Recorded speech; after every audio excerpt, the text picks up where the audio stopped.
بسم الله الرحمن الرحيم. الحمد لله رب العالمين، والصلاة والسلام على خير خلق الله محمد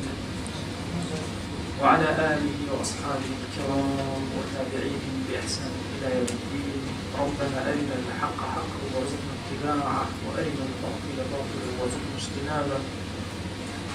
ربنا آتنا في الدنيا حسنة وفي الآخرة حسنة وقنا عذاب النار. بارزان وخشيستان يالا أبا بكيدا خل جوانا دادا ومن زارا وشرعي كان إيش أوي مسوسة باسي زارا وشرعي كان أما يباسي زاراوتهم وجنجي زاراوتهم وكم للجنگ كان يمين مسلمان لو رجوع أي بيوز إسلام حتى أمره لناو من الملانية كي زور بقوة بهيزان من ملانيكا زور قولة لنويك إما خوما تصوري بي وتصور ما هي كافريش كير دانشتون منافسي إسلاما. هل الشيطان هل نفسي خوما لهمو كافري دنيا لهمو بسطورة كانوا همو دانشتون هي أسيرة كانت أمتي إسلامي شون كان هل بخريس كان شون لعرزان بدا شون لنايان يكمن جنگي مصطلح كدس كرد الشيطان ودس الشيطان آدم عليه السلام. آدم يعني شون الشيطان خلطان من باشتا بيقول ولا بعد دارك بشان فبقى بيقول لباشتا دارك يعني يخوات ودي هل أدلك على شجرة الخلد على بيقولم داري هميشه ما نوى كامل سنج راجع شاب وشتك إنسانية حزينة يتشترك مرغم يحزين خلد ما نوى إنسان بو حزك من عضيه الإمام الغزالي فرم بو حزك من عضيه بو بمنه حتى أول شيء هذا بس زي ما هو بو إنسان قلم يخوي خوش قلم طبعا مسلكان كتابة كان يخوان بناو زوء مقدسة شو زمان دول يخوي أمريكا كتابة كده منته قلمكي بو زور خوشه بونی خلدی بی بو انسان بهشتی پی خوشه آرام نبیدو هرچی اکا آرام نبیدو نو بهشتانه چون خلد لوی دی شیطان هات مصطلحی که هم بجا که بتوانه لی آدم بی هم مخلصی جنگی مصطلح و زاراوکان لیو دسی بکی هل لیو هتا امرو هتا روژی قیامتیش جنگ لسر مصطلحات آتو سيركن بابين وسر پیغمبر جان صلى الله عليه وسلم شون يعني بالملانية شون دسي بكر يعني أول هاتم سرتا پیغمبر إخوان صلى الله عليه وسلم يقول الصادق الأمين يسبولا هو خلقنا بيجي الصادق الأمين مكان اشتوا أبي ولا جابرو الله صادق الأمين شوين يكون ولو جاء أما الشيطة أما الساحرة إن جنبي شيء خلونا الساحرة خلق بروناك هو السحر اللي شكله ولا شلون سحرك جنومين ليكك بابو كور ليكك باش اشتانك يندوزي ويخطي لبي ويخمر بويا بالدوام من الملانيشي قوله بسد الزهراء وكان مصطلح كان هربو أجبه يعني قال أمره دقتي من الملانية كان بدأ مسد الزهراء زور تشروته زور زيادة لا يك اشتنا شيرين كان مصطلحي جوانك لين لا يكتير اشتكاني خود نسته بوران كالي بسرعه بابة مصطلحي الشرعي زور جوان أبوران بمعنى يكتير بويا من الملاني أمر زور سخته لما سري زاراوي الله تصور لك يشتكي أعصانا بس المانتي الله يعني تو أقر ود أمر إنسان الله تشاو كان يبكاته سيرا كان تنالد مثلا بيريك باشا ويسكي نريدنا المشروبات الروحية باشا أهلام كراوكي الروح باشا خوارنوي روحية باشا أفرتك جارنا يانو مثلا يانو المعتز دايان بيسا بأخلاق أنا أنسى فيها منشي سوزاني سوز أو مشكل جوانا زان سوز تشوفيك جوانا هاتو بكاري يعني هو أفرته هو جواني كان بتشتريته جواني كان بويا همان خطي الشيطان حتى يسبرك إيش نسألك الكافر الذي بردوام حتى ئەمڕۆ ئێستا تۆ دیقەت بدەن جەنگەکانی جیهان چۆنێک بەنمونە ئەمریکا تۆ وشەیەکی هەڵبژاردووە ساڵانی پێشتر وشەیەکی هەڵبژاردوو مەسەڵەن دژی شوێعێت شەڕێک باشە ئەهات هەرچی شتێک لە دنیا کۆ بووە هەموو شەڕ بەس لەوایە ئێستا وشەیەکی هەڵبژاردووە ناوی ئەرهاب ترسان ئێرهاب بەڵانی ترساندن هەموو جیهان کۆ ئەکاتەوە لەسەر ئەو کەلیمەی خۆی شەڕ بە زاراوە ئەکرێت ئەگەر تۆ زاراوەیەکە نە لە خەڵکی پێ بخەڵەتێنی هێ ناکرێت شەڕەکە بۆ ناکرێت باشە تعریف لە زانستی منطقە طبعا علمی لۆژیک دوو بەشە بەش یەکەم بریتێ لە پێناسە باشە بریتێ لە پێناسە لە بەشی یەکەمە زۆر گەرەیە یعنی تۆ هەر شتێک ئەبێت پێناس ئەگەر لە ڕووی زانستی لۆژیک و منطقەوە قسە بکەیت ئەبێت هەموو شتێک ئەوەندە تعریفێکی جوانەکە بێ یەکسەر بەرامبەرەکە تێ بگایت پێویستی بە وەردەکاری تر نەبێت تێ بکە باشە ئەتۆ وەرە ئێستا وشەی ئێرهابم بۆ تعریف کرد ناتوانین تعریف بۆچی تعریف ناکرێت طبعا هەندێک زاراوە هەیە لە زانستی منطقە ئەڵێ بۆیە تعریف ناکرێت لەبەر ئەغراضی سیاسی چونکە ئەگەر تعریف کرا هەیمەنەتی نابێنە وشەکە ئێستا وشەی ئێرهاب ئەگەر تعریفێکی جوان بکرێ بڵێن کاکە بۆ نمونە هەر کەس لە دەرەوەی یاسا باشە باڵێن ئەم تعبیرەی بۆ دابنە خۆمان بڵێن هەر کەس لە دەرەوەی یاسا کارێکی چەکداری ناوێنن ئێرهاب باشە یەکسەر ئەمریکا خۆی بێتە دەوڵەتێکی زۆر ئێرهابی بیست بۆ بەزنی لە دەرەوەی یاسا چیەکە چون لعبەیە بە عالەمەکە بە اقتصادی عالەم بە عسکەری عالەم لەو پەڕی دنیا وەم پەڕی دنیا تەحەکومەکە یاساکە و چیە تۆ تەحەکومەکەی تۆ هەڵتە چی بەسەری ئەمسەری دنیاوە وەڵام نابێت تۆ چەکەی هەبێت وەڵام تۆ نابێت فڵانە کارگەدانێ نابێت کارەباکە و مەزبوط بێت تۆ هەڵتە چی بۆ قولەبانەوە باشە بەڵام نا ئەمە چییە؟ ئەمە جەنگی زاراوەیە نابێت تعریف کرێت بتوانێت ئیشی لەسەر حڕیەت و ئازادی ئەدەوە لە مۆتایە ناتوانین تعریفی بۆ ئەگەر تعریفی ئازادی کرا هەموو خەڵک لەژێرە جێگەی دێت بەڵام کە تعریف نەکرا کەس نەزانێت ئازادی چییە یەکێوە ئازانێت باوکی پێ بڵێ بڵێ ڕۆڵە هەسە درەنگە ئازادیە هەڵناسن ئەتیوە ئازادی چیە سەولەکە بێنە وەڵا داچێت باشە بۆچی بە تعریف نەکراوە تا بزانین ئازادی چییە یان ژن و مێردێک بەسەر مەچۆ لێ دامەنیشە وەڵا هەر دانیشم بۆچی دانیشە وەڵا ئازادی باشە شەڕ دەست پێەکە بۆچی بە تعریف نەکراوە جا مەسەلەی تعریف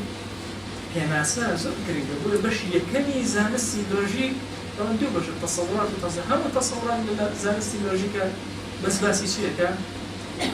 باسی تعریفەکە بەڵام زۆر وشە هەیە تعریف ناکرێت زاراوە هەیە تعریف ناکرێت پێناسە ناکرێت بۆچی پێناسە ناکرێت تەنها لەبەرەوەی کە لە ڕووی با بڵێن ئەگەر پێناسە کرا ئیتر ئەو کاتە هەیمەنەتی وشەکە نامێنێت هیچ حاڵەتەکە تەبیعی ئەبێتەوە کەس گوێ بە وشەکە نادەن و ئەو کاتە یاسا چواردەوری ئەگرێت ئینسانەکان هەموو لەژێر جێگەی ئەبێتەوە دیموکراتیەت چییە؟ هەڵبژاردن چییە؟ یعنی هەمووی کۆمەڵێشتی لاسیکی بە مەیلی خۆیان ئیشی لەسەر بۆیە بەڕێزەکان مستەلەحەکان وەزاراوەکان بەردەوام جەنگیش گەورەی لەسەرە یعنی نەوشە مستەفا قسەیەکی لە پەنجەکانی ترێشێن ئەڵێ وشەی چەتە وشەیەکی زۆر باش ئێستا بەوەی هەر کەسە بڵێت چەتە یعنی چی ئەڵێ دەست ڕێگەی ئەڵێ چەتە وشەیە هەموو کەسی شۆڕژ گێڕ بەکارە ئەڵێ ئەسڵی کوردیش وایە چەتە خراپ نییە وشەکە ئەڵێ بەڵام دوایی وردە و دەوای لێها ئەم زاراوەیە وەڵام گۆڕە ئەڵێ کاتێک کە وشەی پێشمەرگە دانرا بوو ئێمە زۆر ترسان پێشمەرگەش بە دەردی چەتە بڕۆن باشە لە ئاخیرا کەس نەوێرە بووە وەڵام پێشمەرگە ناشرین بکرێت بۆ چونکە تۆ کە لە بەرامبەرە وشەیەکی جوان دانێ دژمنەکەش یە وشەکە لێ ناشرینەکە خۆ لە قوڕایی چەتە نەبوو بە چەتە نەبوو بە دەست ئەبێت چ ئیشێکی لەسەر کرابێت تا تەشویر و ناشرین بکرێت چەتە وشەی پێشمەرگەش چ ئیشێکی لەسەر بکرێتەوە بوو ناشرین بکرێت مثلا پێشمەرگە لە باڵێن کاتێک زمانی زووکە ئەکرا بە عەرەبیان مخەڕێت تێکدەر تێکدەر لەگەڵ پێشمەرگە زۆر جیاوازە بەڵام بۆ چونکە بەرامبەرەکەش یە ئیشی لەسەرەکە باشە ئومەی ئیسلامی ئەی نابێ ئیشکە لەسەر زاراوە وا کافر و بێدین بە مەیلی خۆی ئیشەکە ئەی تۆ نابێ ئیشکی ئادەمسی بۆ خزمەت پێغەمبەر گیان صلی الله علیه و سلم زانیت چۆن جەنگێکی ئەکرد لە وشە زەمانەکەی مام لێ ناچی طبعا أبا الحكم أبو جهل في أبا الحكم همو دانايتي عرب لو أقوله وازن أبو جهل قاطبه باشترين داهية وعاقلترين كسي زماني كله عالم خوێنەوە تێگەیشت و سیاسی عبقەری جوانتی ئەگەیشت ئەگەر ئیمان بێنە سوڵتەکەی ئەڕوا هەموو شتێک باش تێگەیشتی ئەی کاکە ئەوەتە بەن و هاشم لەو بەرەوە و توانە کاکنی ئێمە ئاوی حەجاجین ئێمە توانە ئاوەی یان خواردنی حەجاجین خواردنێک بینای کەعبەکەین بینایەکەی ئەخێ ساڵن پێغەمبەرێکمان هێناوە پڕکێتەوە سەما پێغەمبەر کرد بۆ دروست نابێت بۆ صادق الأمين تر بيان نادم مش بلا والله عشرتي من الدنيا مزبوط دجاجتي كان باش لين في غمري صلى الله عليه وسلم ناوي لنا شيء أبو جهل وش النزاني أزل النزاني طبعا تاكا وشيك دوشة هندوشة فخر لنا وشكانا يزم لنا وشكا خويتي أو الجهل علمي كسي زور جاهل بيقول ما شاء الله كان عالم هو كان زوري بيخوش كسي زور عالم بيقول الجاهلية سيدا مساوي تيكسي بو سوكا خودي وشكا مزمومة ديك بيغمري صلى الله عليه وسلم هاد يعني لبرامبر أبو جهل أو شيء جهل ماشا لبرامبر أبا الحكمة وشيء أبو جهل دانا باوكي نزاني أزاني حتى شخصية وكذا حتى شيء أبو رخان هو شيء زمنك ولا ناتي زمنك هم زمن الجاهلية نزاني ماشا تمام زمنك رئيسوها كده بوشو كمان شر زراوي أو شر زراوي كا على إنجا زور كالجواب دانوا خلق أمي إسلامي أمره فيني بالجوابي من جواب دانا زور غلط ما بجواب شيء ذيك والله بيغمبر صلى الله عليه وسلم مثلا ساحر نا والله ساحر نيا كان كوجن من ليك كان نا والله أو تدوين تريك خستو لا ما يدري بيرنا لما يجي مصطلح بكادر أو بروخينا ويا بيغمبر صلى الله عليه وسلم زمن الجاهلية بقوا عندنا لم زارا وسازية إيشي كي شكاني برامبرك شكان الزمن حنا خو إنسان أيوة جاهليته وقوة هدايتي دا فرحي كيبو أهو أو يترش بيها نوزي أنتو لنا جاهليته حنا خو كتبونا قفص اتهامه ليه أدرك والله أنا شو ليس مسلمان كتبنا قفص اتهامه هرشي أكل لو شيء تيرو درناس نرم لا أو نرم تديستايل أنا والله هربي باشا لا بشتي مشتو باشا هيك بقرآن هيك جهاد القرآن بمعنى أويت قالك بوشي أما بوشي من جيت مصطلح الجهاد يعني تو حساب كان حكومتي بقى طبعا أنا هندك أو دروز من براسي وش زور درجة كنا وتدي خطي إسلامي أم قاعدة يسوي قرتوها مثلا حتى ما نكورك دابلين مثلا على نقول منا برو فلانش دائما وشي برو ما كانوا يعني برو تاريخي ستاندرد برو نازانو شيء أنت سيكون حكومتي مع السير كلمة دانا واحد مرضي اشتغل خوش ميزان يعني باشا السير شيء بسيط هم عراقي على سكون كذبوا هل أسير شيء من طوا مجالي نفسي ترينا أداء وش كان شيء زود دريج نكذبوا بالنسبة للتعريف ناكا يموت أو كلمة كتو جنجي بيدك نابزور ليكي بيتو ورد كذا وسقوطك كي ورد كذا وسقوطك دكتورك من هو لبغداد دكتور عواد رجل عفريكا خط البصرة وشهيد كذا يجي يقول فيلسوف الزول بارع كان عراق هذه شو لباسي مصطلحاتها ولباسي أحزابها أي ورن دراسيها مو حزب عالم كان هم حكومات عالم كان هم وين بشت ومضي وشو دعم زراو وشكاني بشكي حزبك حكومتي بشكي أيوة طبيعتي شكل أول أي بس أو شاني بشكي أو شيء أساسي يعني يتخوي ناقل طبعا زور بس مصطلحنا منطقة نلاقي يوم عفوا شكل فلسفة بعضين آمانجي منطقة أو كمنطقة أو كوا آمانجكي لقلا أو كزور قريبو كيوسي كبيرو من أم فكري أم جارك أو بيرم بيرو وتمزان يمين إسلامي يكون سنة بيستري وشمانشي يعني زور بيرم كده طبعا سيركم بيستري وشيء ما طبعا بيستري كارما كيسا كاري وكان بداخل كارمية بريتي له هوجان لأنه هوجان شاب بيستري وشو بريتي بس الشهيدي ده همو خلق بهو شهيدان وأرق بهو شهيدان وأقرأته ها هذا ما وصلت يعني نمزاني وقعت في فيسبوك دورة مهمة تازە فێسبووک مۆبایلم چێ بۆ دانا زەم پێ کاروان دایناوە بەخۆت نازانم چوار ڕەفیق بوو ئاوەشتیم هەبوو ئەو ئەیوو کاکە ئەو پێ بکە شەو لەبیر مەچوو پێتی چی وەڵام سێرەکە ماوەسای هەر باسی وەکە شاهیدانیش قسەکەم پێشتر کەبیرم نەکردبوو کە شاهیدان ئەوە غەڵەتە و ئەوە ئەم وشەیە لە ئەسڵا هەر غەڵەتە وەڵام تازە وشەیەکە بۆتە هەیبەت بیرە قسەکە عەوادم کەوتەوە نووسیم هەڵبژاردن شاهیدان نییە ئەو سەرە مۆزوعێک لەبنەوە نووسیم شاهیدان وشەیەکە شاهیدی بۆ شتێکە کە تۆ بینی بێتی بۆ لەمەوە پێش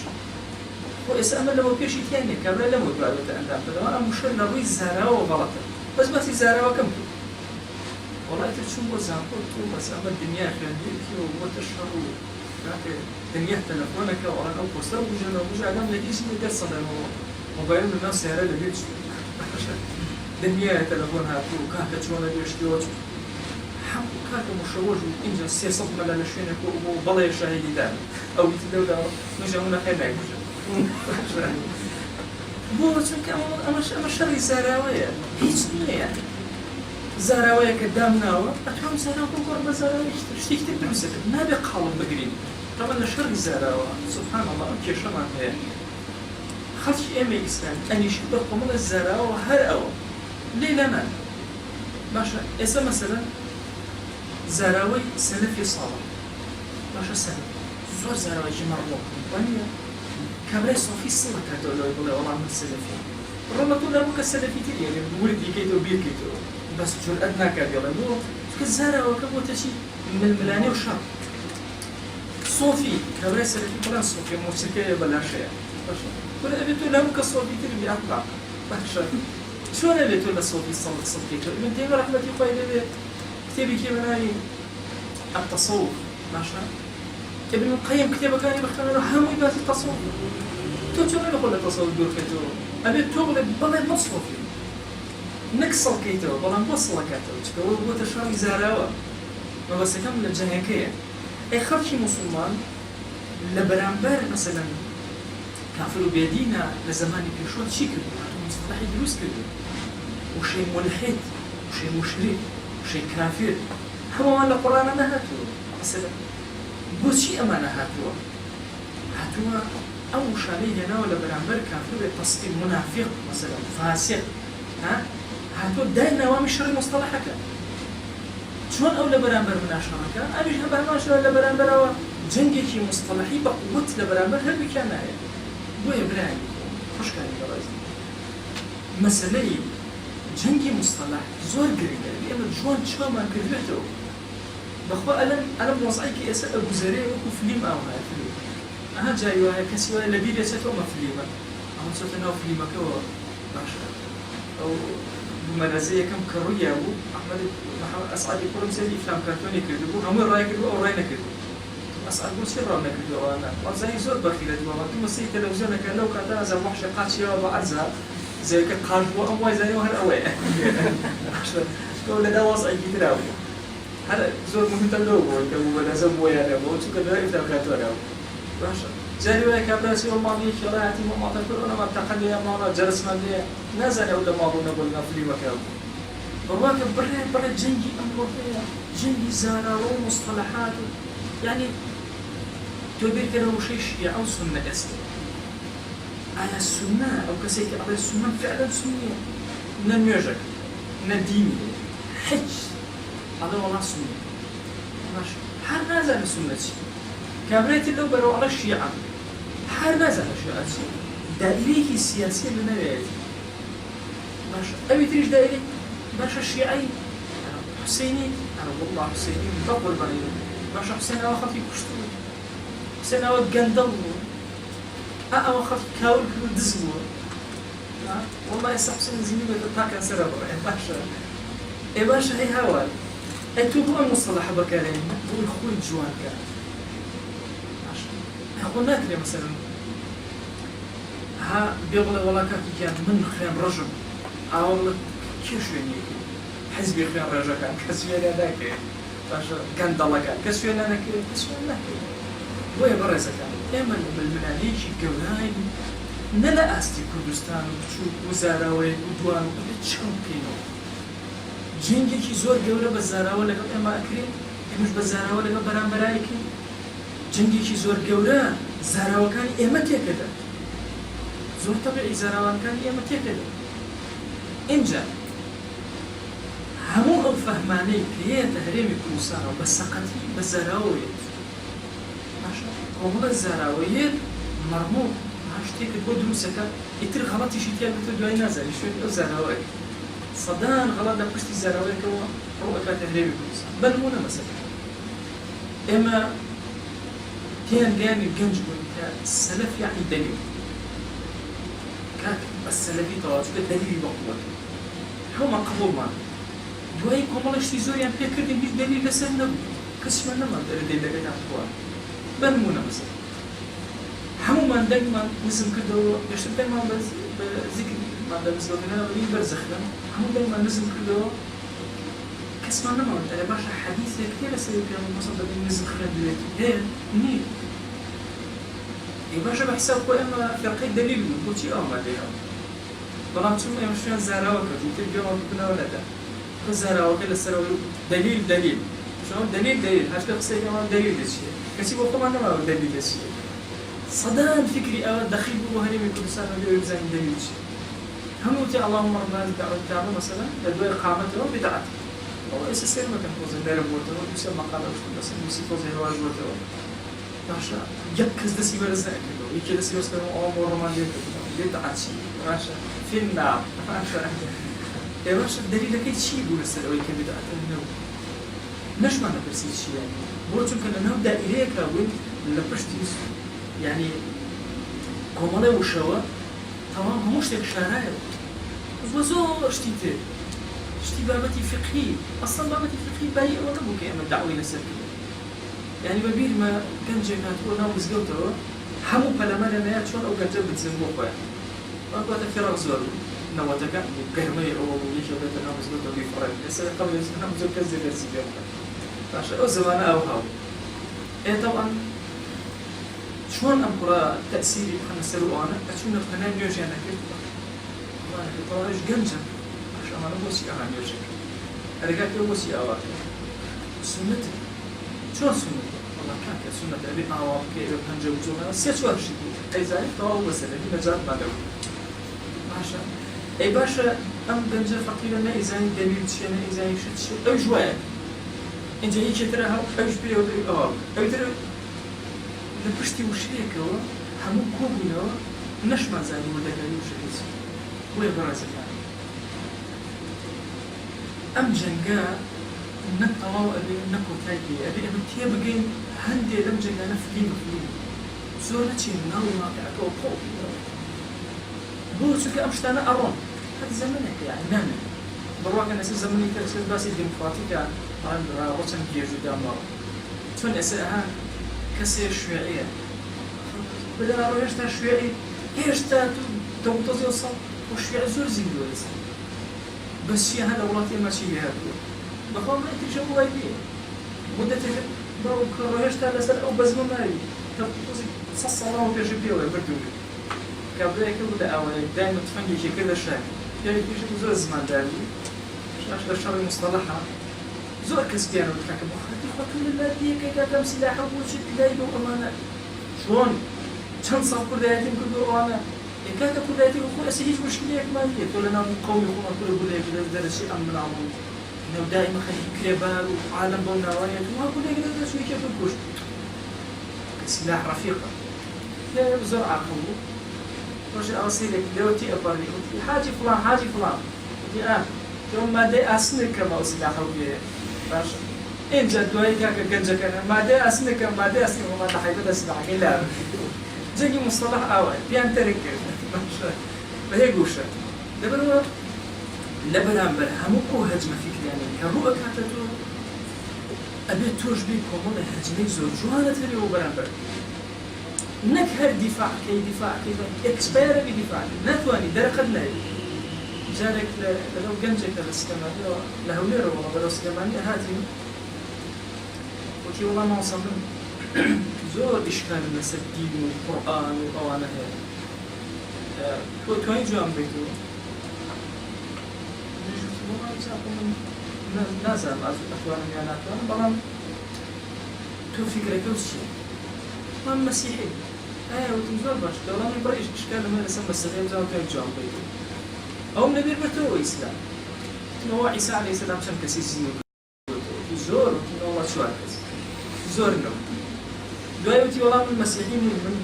بڕام بەخوا ژنیوە ئەمان باشە ئەی باشە بۆچی بڕەوە بەخوا نییە اینجا مەسیحەتی بۆچی پێ باشە بەڵام این لەناو ئاینەکانە مەسەل لەهمیان پێ باشتر ئەخ بۆچی پێ باشتر ئەگەر ئەڵێ لەبەر سەماحات دەیان دەقبوڵە هەم لە ئینجیلەکە باسی کوشتن و کوشتنکاری دەکەن ئەگەر ئەڵێ لەبەرەوەی نەفەری زیندوو کردوێتەوە بێ پێغەمبەری خوا سەڵ سەلەم نەفەری زیندوو کردوێتەوە دەی دەبووێت ئەگەر ئەڵێ مەسەلەن وەڵام مەسەلەن ئاینی مەسیحیەت باڵێن ئەتباعی زۆرترە باشە ئەمەش دەلیل بۆیەوە کە زۆری و کەمی دەلیلی ڕاستیەتی نییە دەیان فکریتر هەم ئەتباعی زۆر و ڕاستیش بوو یعنی نبي إما بس لدفاع عبيد أبي له هجوما برابر الشر المصطلح كتو الشر المصطلح كتو لقل أول شيء مصطلح يخوتي ثابت على الزاوية جاركم أداء بس الموضوع كم كلك سنة الموضوع كم يغنبري باس الله عليه وسلم ليكدو بلام سنة مثلا المقصد شو نبي أي باش السنة وني بيوم الرسول صلى الله عليه وسلم كل بيتي أتشون لا يرحم الله بولا مش بدأ كلمة شوية كمان هاك السنة لأصولها معناها شيء من الحديث معناها كتير للسيرة معناها كتير كاتك على السنة أما السنة فقهية أولا كتول على السنة أولا في غمر يقال صلى الله عليه وسلم كل بيتي السنة حديثية أولا دو مصطلح كان له معناها شيء له معناها تريه هيج إشكال له مليون اشتركتو اي كيتو اشتري سنتو نشي كردو رحمة بقرباني نشي كردو وهي براسي ألم زمانات بيسمى بتشاو كنوي زور هيج مصطلحات نخوتو بكارمة هيج مصطلحات يعني اسمتو دقتي كلمة كفون بكارتي زور بكارمة أنا أمو مروف بدو بشتكرا الروح وجسد أول شيء بدهم بكاري سيرة كم أول شيء لأصلا يودي كانوا فكرية ماركسي يعني فكرية إسلامية إما بيمان ويا مروف نظن لدو بشتكاتو أو بشتكو أو بشتكنا والله ألين ليكش بيكاتو بلام دو لايه هل هو يكشت نظن دوشت أجر وتمان دوشت يعني ما تهيش بيوسي بالروح ويني بينما زوجتي مادي بيوسي بالروح زوجتي بروحي بيوسي بالمادة وفكرة ماركسية زور ذكرته بل هنا هذه أسلي وياك هم جماعتي أبنهم جماعتي أبريش كل التلفزيون بسيط ليمو باشا التي أكيد جاء ترجع أو أكيد تخوار سيركة هم دمي أنا ريك باشا أما مادية باشا هو التأثير لروحك بولد التأثير لمعناه إنسانك إيه باش هذا جاء معناه تأثير لمادة ولا كسر نخوش عن في غمضة جاء صلى الله عليه وسلم فما كتير ولا لا بأس طهور إن شاء الله باشا حسني أنا إن شاء الله حسني بعد ويدو تشيو نخوش يقول ما هذا صدق سنتيني أو تشيو نخوش شاكيش منه نخوة أفاقي شوي كبرى بحق علامات أبو شيء علامات برا أو دراسة من علامات يوم بد عشان زوج يا شكله ده سيرك يعني لا لما سلي أم كلمة كبكر يعني دولة يا إنسان تو بخوتنا زانك يتجه تأثير فكري يشتري ماشي هيك تأثير كان نسال برا مرقة كتو أم مصطلح بكر يعني دو أيش بكر يعني تو نازني ومصطلح دخيل صدان مصطلح أو دخيل هي شكلنا أمة الإسلام بيقول بخوام ميزاني جنجي كي جوان أهل مسجد زور مرتزين أولا يمكن تبو كانت صحيح بخاري حديثي ضعيفي وموضوعي ومعنى ولا رجع ولا نوتي ما أصدق بخاري وشرب أسي بخاري وفرق برا لضعيف وموضوعه تو مزبرة بس تعليم يقولون كبزارة ضعيف شيء صحيح شيء حسن شيء موضوع شيء تأتي بمزين تماما وايق سكر ما بشتي زور بس له وازن ما بينشتي زور بس ولا تيم بين أمانة شيء أم مصطلحات وبكالي تيجي يشتي تۆ تێگەیشتووی کە مەسە ئاوا ئەڵێ یعنی تۆ مەسەن بۆ شکاندنی هەیمەنەتی بوخاری دەیان درۆڕەوەس بێ ئەدرێ باشە تۆش بەبێ ئەوەی تحقیقکە یەکسەر مەسە وەرێکی نابێت ئێ بەڕاستی ئینسانی موسڵمان لەم جەنگەیە زۆر چاوکراوە و فکر کراوە و هەوڵێکی زۆر جوان بدا بۆ ئەوەی لەم جەنگی مستەلاحاتە بەرامبەر بە مستەلاح خراپەکان بوەستێتەوە و مستەلاحەکان بۆ لەدەست نەبێت. فاصلة قصيرة أما بيشوي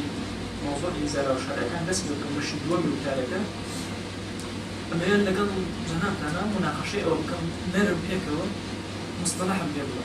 يلا إذا تكون فكرة قوة محمد جوا أمرون مصطلح أبا وكان شينك أو الزر قدام الحكم هيرش أما بالجنة هذا تشاب كنو فكوني بناور لدرويزة يعني سواء واحد تعزل مسلمان كان في الخليج كله يعني لو درويزة بنوري تيجي ولا مليان شاني وأمان دروزيوت وأمشان وتاخد زي تاخد أما طبعا فكرة بولشي وما ممكن هم لا أفكار أزاي بولشي وكسيك لما بدأ غرق هو كسيك دبلو بيقول أو سينما تاش يعني تاش أو بوشي أو زور السينما أيش دز بينه بس أو خليه غرق بينه باش بس شيء كده إنجا بيركن ولو في مكان يمتلكه شن كسي أكتر بيتنا ولو بخوي بزاف تحترينا في مكان نزل وتبرشك لك في مكان بخوش نزل فعلا أول مجموعة إيه تسافر لنا بنجانا ما هو هنا ولا كزما لو نرجع على المبتدع يعني زور باور أما جرو كوبتو باسخر الزعراوي والجنجة مسألة طبعا نرجع كذا أو خليك مشنا مقالة كم طولنا في المقالة بس ده أوزان بقصين والله هم أقولنا بقدم ولا سك بهيش يوازي بلوزنية مصور إلا في الشيطان صاشة لا يوجد شيء شو أرجع جاية تمسكوا شو أرجع جاية تمسكوا برا قاتش أنا تمسكوا برا بلام بتشنا يكوا بنادي أقول الله ملا مبتدئ نجي بدوام يعني يا ملا والله كان علمانية نجي بدوام يا ملا ديان نمونهيك أصحاب كسي زور فاسق فاجر باشا نيشان لدور كله طاعت شان دور جمعة شان نفو ثاني هو الليلة الأخيرة جمعنا مني باشا نيجي جماعتنا مني هيمنتي هم وأنا أكوش جنجة باشا والله أم جنجة بتشي بكو ما يشتي جوان أكري كبيسة بزماني جنج خوي قناعتي بيه بكري أقل نايتو باشا نايتو أقل بزماني جنج خويا ودتك خم معلوم بقول مثلا هو أمر بزمان يجنش خوي أو متماني بكيه مثلا ابن تيمية قصي ابن تيمية بقصي ابن باز بقصي مثلا أمانة أو جواب أنا جواب هي جواب يعني أدوم باسم الله كأو هاي مالتي أو فكرة باسم الله نعمل مثلا هي مثلا يعطيكم كويس كسرة هالخير كان ده يمشي أينية هم أنا أحمد كان ده هم مثلا يعني لكن ليش ده بقى بارك الله طبعا فكري سوفسطائية كان مجموعة كان بريتي ولا عندية العندية كان أنا كاكلا حق لا تؤ مثلا أو أما ديوارة أنا نظري فيها ديوارة كاكلا لو أتى ديوارة نبلا حقيقة باشا الفكرة توي أو طبعا أم فكرة لم أخيرا هو تشيز والرواجي كذا على الورد لكم والله هي كتير يا مثلا زور رواج له فكرة عندية أداء طبعا جاش لازم له فكرة عندية شكل يعني ودي كان ودول التأثير عليه طبعا أو فكرة أو جماعة الشيعة علمانية كان هم أو فكرة عندية باشا يعني طبعا أما واقع حقيقتنا من كورك من هو لو كوريا كان لازم كوريا مو كوريا كان دوستك لو دوستين لو بجداري كده بس أويك هم أين كان حق هم مش حق زور باسي أو حقيقي هم كسحق وهم كساوا يجي لو كوريانا بس يزور بهذه ذلك باش أجر حقيقي ولا شيء أشتري له باش والله لا تشوف بس كسب بنا عينك ولا سنا عينك جولة له ما ده أو يتريش حقيقي برونا ترى قصة عقلا ما دام هم يحقق باش كم ناوي بوشي اللي رامي يتتو إنجا لكورك أو بسيري واحدة كده ما وصل باش ناكل مثلا حقا كانت شندانة يا بنك نخي حق أبي هريك ناكر چندانه جاء أجر حق چندانه به هیچ شتێک لە ژیانە نامێنێت بۆ نمونە مەسەڵەن ژنومێر دێ شەڕەکە هەر شتێکی بەسیطە شەڕەکەیان لەسەر چییە؟ پیاوەکە بە ژنەکە پارەی زۆر سەرف بکە ژنەکە لەگەڵ پیاوەکە چڕی باشە کاکە ئادەی وەرە بە قیاسە دابنێن لەم بینە لەخۆ ناکرێت کاکە ئەمە زۆر سەرف بکە ئەمە کەم سەرف بکە ئەوەرە تۆ لە چیە سەرفی ئەکەی؟ وەڵڵاهی مەسەڵە پێداویستی ماوە لە شتێکی زیاقت سەرف نەکرد کاکە ئەمە لە چیە پارە سەرف بکە؟ ولا ما صار مرة جزء قابك يا ما شقينا جزء قابك ترشيدي ولا أشكي هيك أشكي قبل أسر زينا بقول بدهم بدي باشا بويا مسائل إلا أبي حقي لا يجي لهم دوانا هبي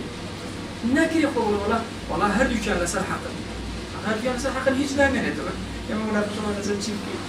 جوانا مسائلي أو فكرة زور تركيز يخرج سر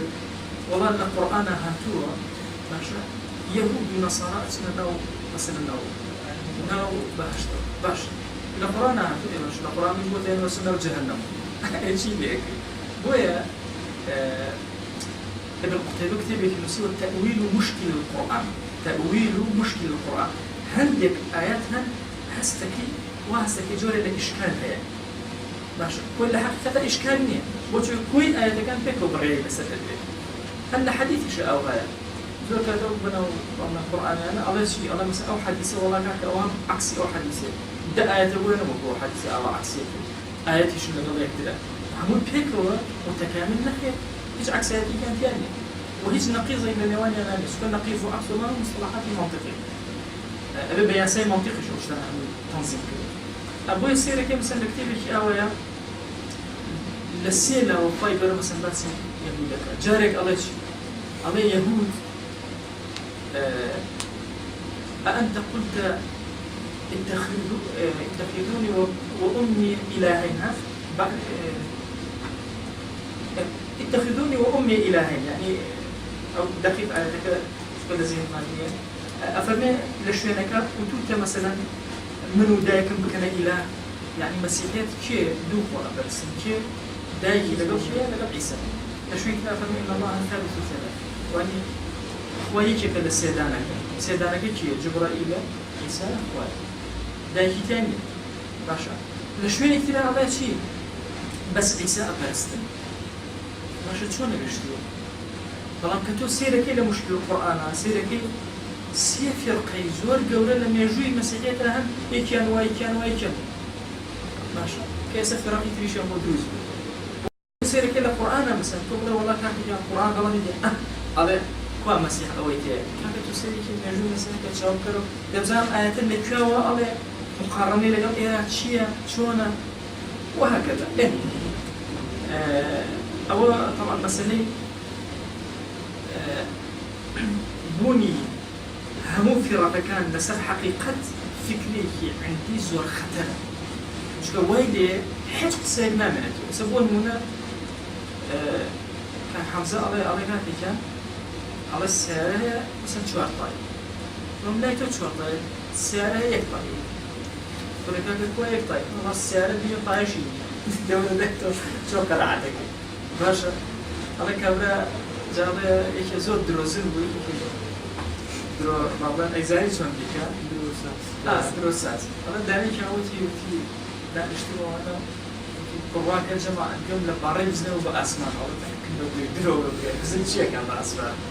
حالا دانی اختیاریم دو دانشتی حالا زود دروزن و آن بود حالا اوتی که جو قصه کن صورت منه اعتیادی احتمال دالشتی بگیری لسر او قصه بیا مش قادروا أنا يستوي يبرج بيستوي بس احتمال أوكي أوي أو طاع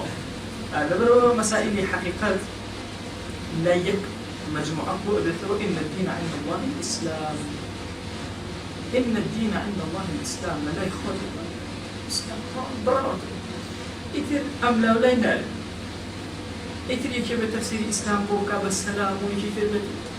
أم جنجا ولا يا وسوي نفس الكلمات المصطلح كان جون الإسلام ومصطلح يقوم لشون يقوم بدأ آزادي ويكساني ومسلم آزادي ويكساني يا رحمة الله يكساني شيء أول تيمبي أني آزادي ويكساني باش يكساني شيء قلت ولا بۆت حەلە جەنگ مستەلح مەسەڵ گۆڕین و ولکردنی دەستپات کردێتی خوای گەورە لە ڕووداوەکانە ناڵ ڕووداوی سروشتی ڕووداوی سروشتی کەلیمەی بەکارهێنانی زۆر ئەم ڕووداوەڕووداوێکی سروشتی و ئەودا فعلا جەنگە هەم وەختی خۆی وشەیە ڕێکەوت سوڵسای شارەزوی ڕێکەوت لە تەرازویشی لێدا بۆ ئەوەی نووسی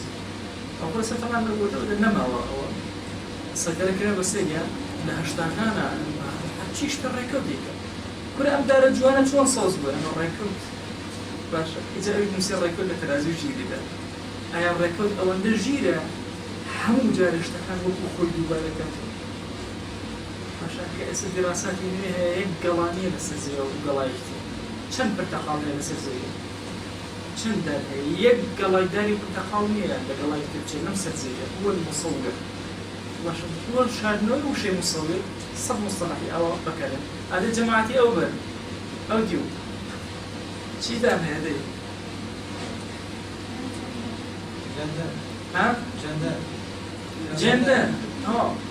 وشەیەەکە جوان کراوە ئەمانە باشە شەڕ جەنگی مستەلحە لەگەڵ ئێمان جا تعریفی شوان پێ ناکرێت چییە حتا تعریفێکی خراپترە بەدوێ زۆر مصیبەت مۆسیان دروستبوونی جەنگ دروستبوونی جەنگ مەبەستەکە مەبەستەکە بۆم ڕوو کردەوە ناساڵێن ئەوە چەند جەنگ بۆیان لە سووریا و ترامنەوە کاوە لە بیرۆمان لا ئەوە سێک ئەوە تەحلیلاتە بەس لە لایەکی ترەوە ئەوە دروستکردنی ترس باشە دروستکردنی ترس هەمیشە کۆمەڵی فکری ڕەشبینی هێرشەیە یعنی سە تۆ بیرکرەوە لە خەڵک دنیا تێکە چێ بارە نامێنێ قات و قڕی نامێنێ باران نامێنێ کورە مەعاش نامێنێ حکومەت نامێنێ هەمووی باشە نامێنێ هەمووشی ئەعلامێکی شەق و شەڕ ئیشی لەسەرەکە بەینەما کەسی موسڵمان نانی ئەمڕۆم هەیە ئیسا بۆ بەیانی چۆن بکەم کێ زانێتان بەیانی ئەڵێ کابرایەکە بوو وتیان بەیانی ئەدامەکەین پاشا بڕیاریاوە کەی بەیانی بەیانی خوا گەورێ ئەڵێ تا بەیانی ئەڵێ سبحان الله پاشان بەشێت پاشان مردو ئەڵێ قەرار هەم وەشان بەزگاری ئەڵێ وتیان مردو لێ باشە تۆ چۆن ئەوەرە وەرە بەرز ئەوەش مەسەلا هو فعلا يهود ونصارى بكات يهود والله آجر أكاته والشرع عقل ما يبغى بلامها كلما أوقدوا نارا للحرب أطفأها بخوا أجر الآيات الأولى اشتوى يوسف علينا هلاس ولهم أنا أجر الصابون الله الصابون باشا بس سبحان الله بير الاشتواء كانوا جنجوا هتلر بو توقيلي أنا ما إبادتي كتابێکی لەدەست گرتم سێری کرد بەڵام کەڕۆخۆ منەوەتا عالەم سووتێنی هەستم بەخۆی تا سووتێنم نیشتە سەریە وتێمە زۆر خەتەر بەڵام هەکە ئەوە سێری فکرە و تەخطیط و پلانەکەیانەکەی ئەڵێتەوە دنیا خەوری بەڵام ئەطفەڵە هەڵڵا لێخە ئەش ئەو تۆقین و ترسەی کە دروستی یەکەن جەنگێکی تر لە تۆقینە هەموو ڕۆژێ نامێنی بە قورئان بەیانی دنیا باشە زن و قەز 2020 لەمە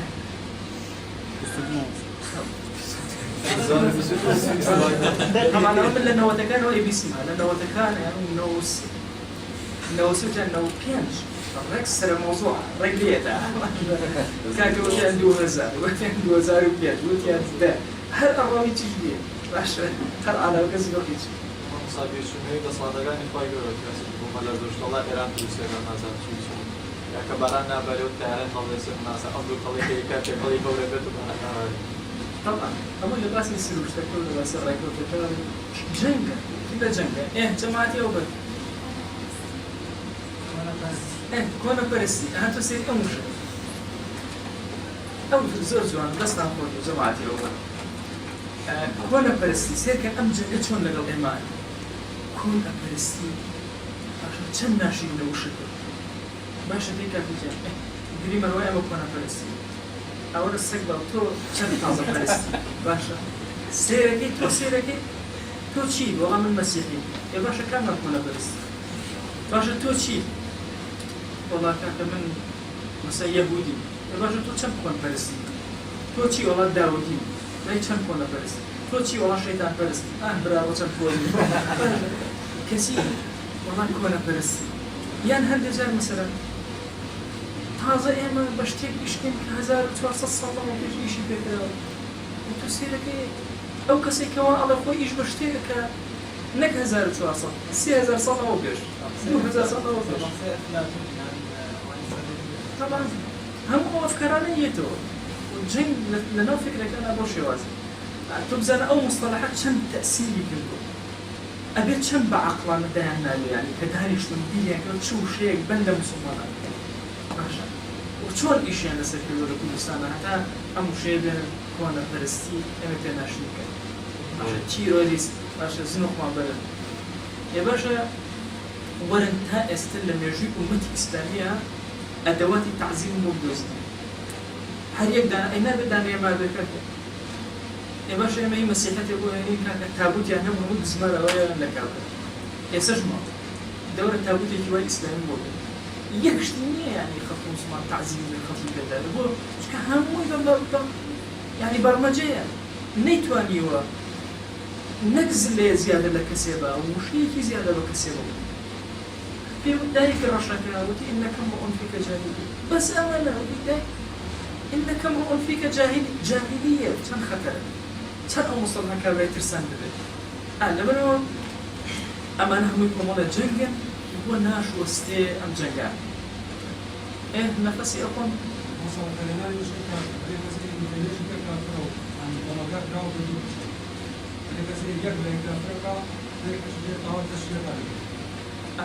خۆی مصطلح شەرعیەکان ئەوە بەشی دووهم مصطلح شەرعیەکان لە شوێنی خۆیان بێدانێ یعنی ئێستا کەسی وا هەیە بە حسابی خۆی ئەوە خۆی میاڕۆ ئەو کردوتەوە ئەڵێ کافر هەر نییە لە قورئان هەیە تۆ چی ئەڵێ نییە کەسی واش هەیە چی وەڵا بە مەنتیقە کافریەکە باشە هەر بە مەنتیقە ئەڵێ فڵانە مەنتیقە تەواو باشە نابێت ئەخە باشە هەموو یاسایی هەموو ئیسلام یاسا هەمووی یاسایەکی منەظەم ناکرێت یعنی پێغەمبەری خوا صلی الله علیه و سلم کە ئەفەرمێ بە کەسێک بڵێ کافر کوفری تیان وەزیر نەبێ بۆ خۆت بگەڕێتەوە زانی چەند خەتەر ئەدا بە وشەیە ناتوانین لەخۆ بەکاری بێت ئەوە سەهل نییە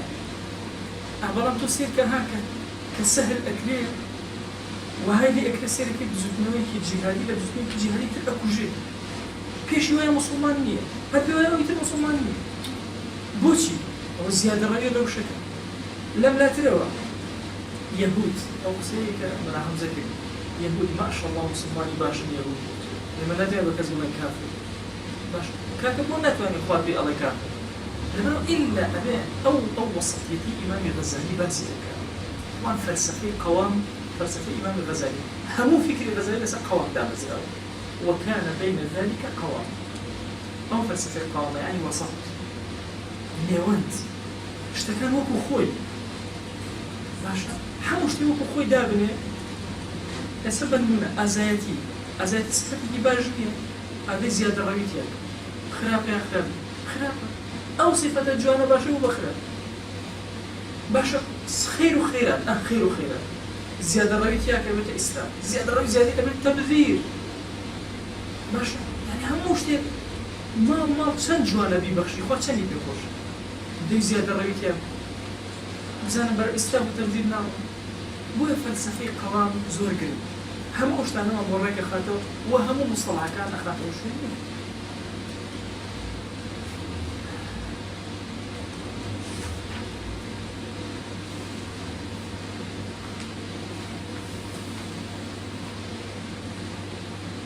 ئەمێ پرسیارێکتان دەبم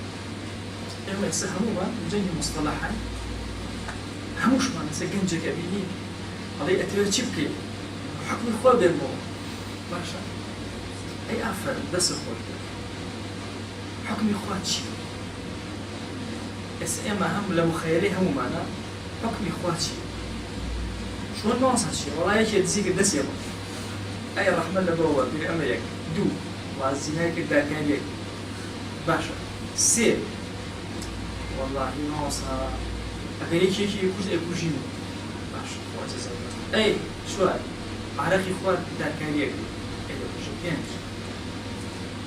دەی هەتا 10-12 ڕۆژی نامێنێ باشە حکمی خوا چی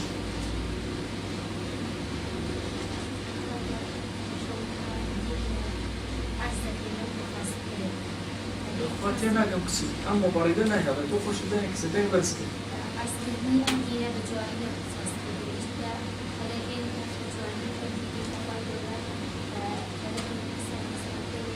گەورە عرض بکەین وەکو خۆی ئەوە زۆر زۆر لە کوردستان سودان بەراو قسەکردنی هیچ کاتێک پڕمان نییە لای سەرخان لای هیچ کەسێ بتوانێت باش کێتر حکمی خوا چیە ئەسانە بۆ سەرزەوی ژیان هێشتا ماوە عدالت و عدالتی سر باسی اتمنى ان عدالت دائما من يساعد بهم ان عدالت اصل الاسلام باش دامزانی عدالت ئەدی دانی مام بە هەموو کاتێک دانی ما بە هەموو کارەکەن باش ئەدی حکمی خوا بێت وصحاب الوقت أن تقول سيدي بيغمر صاد مجال بيغمر حكم المدينة وبيوز داشتاني كبينا دستوري مدينة أوش هو هم كذا دبين وبيو بيغمر قريبه بس الشواذ كانت إنها بدنيا زوج بدين لكن إيش هذا زوج كان باش هو بەشێک لە حکمی بەڵاوانە هیچیان هێشتا تەواو حکمی خوا نە هەموو بەش لە حکمی خوا جەماعەتی ئەو بەرەوە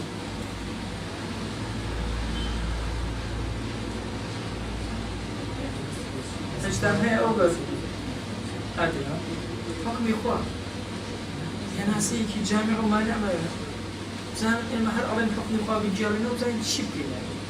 کامەیە حکمی خوا تا بیجێڕین داني حق ما هو صالح دانی حق بە هەموو خاوەن حەق باشە بەڵام هێشتا ماوە ئێمە هەوڵمان محیبی ئەوەنێن حکمی خوا بیجێڕینەوە جا بە ئێستا ئیستیفتا بکەین بڵێن ئادەی کاتێک کێ ئێوە حکمی خوا بگەڕێتەوە ماڵێن بەڵێ بەڵێ بەڵێ بەڵێ وانە هەر هەموو میلەتی کورد و ئاڵێ ئێستا بڕۆ لەو بازاڕا بگەڕم لە حکمی خواتەیە یا حکمی غێری خوا یەک کەس نیە سەح لە خوانەیە شوێنەکان ڕەدی لێ باشە دەستە بەکردنی ژیانێکی ئاسایش بۆ هەموو کاتێک باشە بەڵام ماوە حکمی خوا ئەو بەر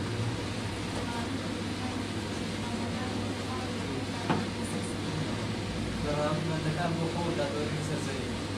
گوێڕایەڵی بەندەکان بۆ خوا و دادوەری لەسەر زەویە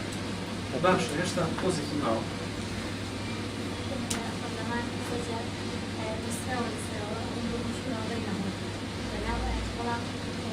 سيد السيد كشف على الحين نقطة هي كما حزب الصراجرة جبتي نعمل الشيء باش بەشێکەوە هێشتا ماوە وإذا حكمت بين الناس أن تحكموا بالعدل أن تحكموا بالعدل باش ئەوەی بەشێکە عەدالەت نا گەورەتر أو كصحابك توصل لك فارس يوات مجتاني نخرج العباد من عبادة العباد إلى عبادة رب العباد أو رسولي أو يكرم البدن بس باشە هێشتا ئەوانە هەموو بەشن لە حکمی خوا